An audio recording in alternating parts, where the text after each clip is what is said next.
और बांदा शहर में संचालित अवैध गुटखा फैक्ट्री पर पुलिस ने छापेमारी की है। छापेमारी के दौरान लाखों रुपए का अवैध गुटखा बरामद किया गया है। पुलिस ने लाखों रुपए का निर्मित गुटखा और कच्चा माल भी बरामद किया है।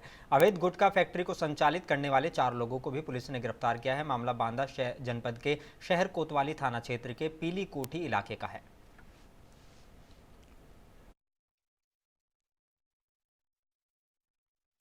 यहाँ गुटखा बनाने की जो मशीन है वो बरामद हुई है।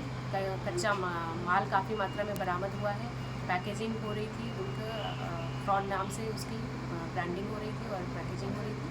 तो ये सारी चीज़ें की जा रही है। संबंधित विभाग को भी सूचना दी गई है, आगे की विधिक कार्रवाई की जाएगी। लगभग कब से संचालित है?